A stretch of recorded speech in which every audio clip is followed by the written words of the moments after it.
Saudara penyidik Kejaksaan Agung menetapkan 2 tersangka baru dalam kasus dugaan korupsi tata kelola minyak mentah dan produk kilang PT Pertamina.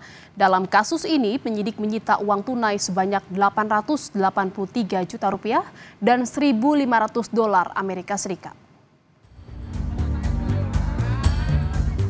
Penyidik Kejaksaan Agung menetapkan 2 tersangka baru dalam kasus dugaan korupsi tata kelola minyak mentah dan produk kilang PT Pertamina.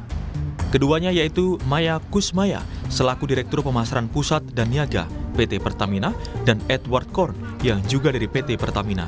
Dengan demikian hingga kini sudah ada 9 orang tersangka yang ditangkap dan ditahan Kejaksaan Agung.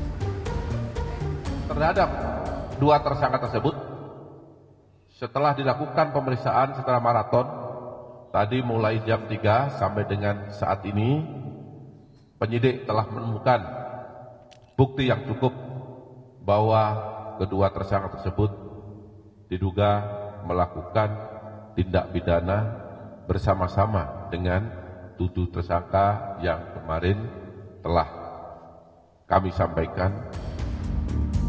Kemarin penyidik Kejaksaan Agung kembali menggeledah rumah yang dijadikan kantor pemilik pengusaha minyak Riza Khalid terkait kasus dugaan korupsi pengelolaan minyak mentah di PT Pertamina. Penggeledahan ini merupakan lanjutan yang dilakukan oleh penyidik Kejaksaan Agung untuk mengumpulkan barang bukti tambahan dalam pengungkapan kasus dugaan korupsi pengelolaan minyak mentah di PT Pertamina.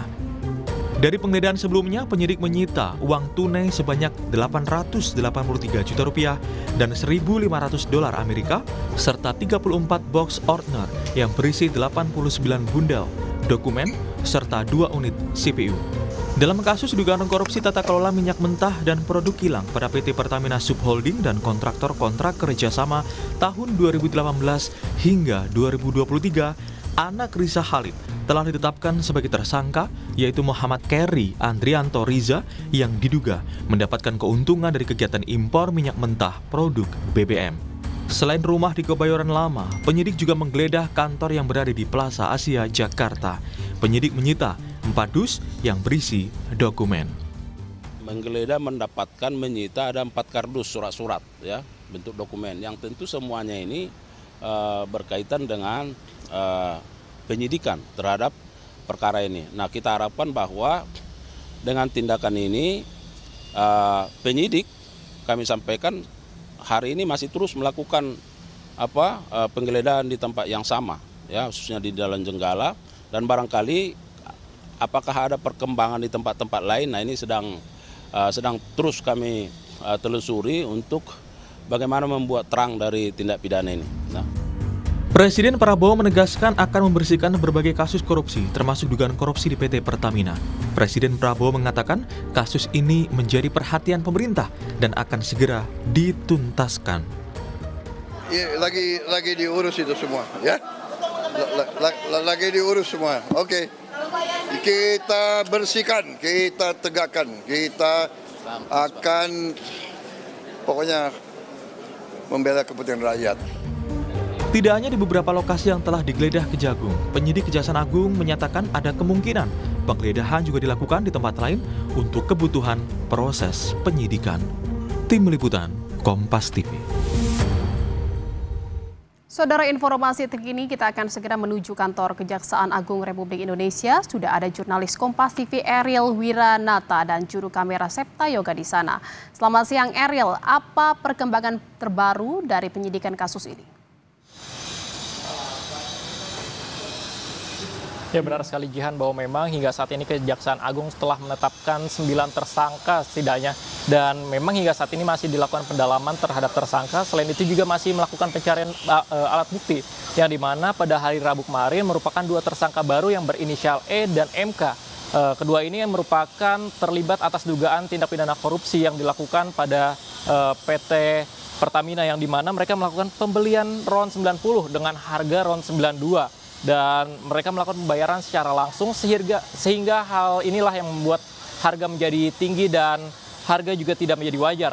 Selain itu juga memang dari keduanya melakukan markup, yang dimana mereka melakukan pengadaan impor minyak mentah dan produk kilang PT Pertamina di international shipping dengan sengaja, yang dimana markup mereka menaikkan hingga 13 bahkan 15%.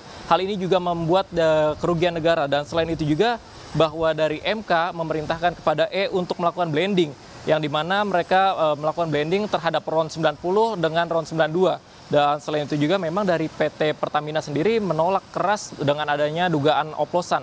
Dalam hal ini memang dari Kejaksaan Agung sendiri mengatakan bahwa kejadian ini sudah terjadi sejak 2018 hingga 2023. Dan memang hingga saat ini juga Kejaksaan Agung telah mengkaji nantinya bagaimana apakah ini dilakukan dari minyak tersebut, apakah sudah didistribusikan pada masyarakat atau seperti apa. Namun selain itu juga memang terkait dengan oplosan dan blending ini cukup berbeda, yang dimana jika oplosan tersebut merupakan campuran yang tanpa adanya aturan, namun jika blending tersebut adalah campuran RON dengan bahan kimia lain sehingga menyentuh angka oktan yang cukup sesuai, dan memang ini tidak menghilangkan dari fungsi serta kegunaannya. Jihan.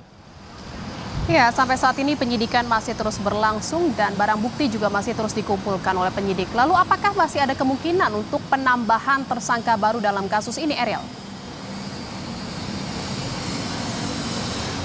Ya, Jihan, memang dari Kejaksaan Agung tersendiri mengatakan memang ini menimbulkan potensi untuk tersangka lainnya. Dan hingga kini juga dari Kejaksaan Agung masih memeriksa saksi, terus juga masih mendalami dari para tersangka, yang dimana memang hingga saat ini sudah terdapat 9. Dan selain itu juga masih diperdalam untuk pencarian alat bukti. Tentu saja memang kerugian hingga saat ini yang ditaksir dari 9 tersangka tersebut sebesar 193,7 triliun. Dalam hal ini memang kerugian tersebut terdapat pada 5 komponen, yang dimana rincian 35 triliun terhadap ekspor minyak mentah, lalu ada 2,7 triliun yang dimana dari impor dari broker. Selain itu juga kerugian impor BBM broker sebesar 9 triliun, lalu 120 triliun pemberian kompensasi dan 21 triliun pemberian dari subsidi. Dan hal ini berdasarkan dari 193,7 triliun ini dapat bertambah berdasarkan informasi yang kami dapatkan dari Kejaksaan Agung nantinya, dan memang akan terus diperdalam, dan nantinya Kejaksaan Agung akan terus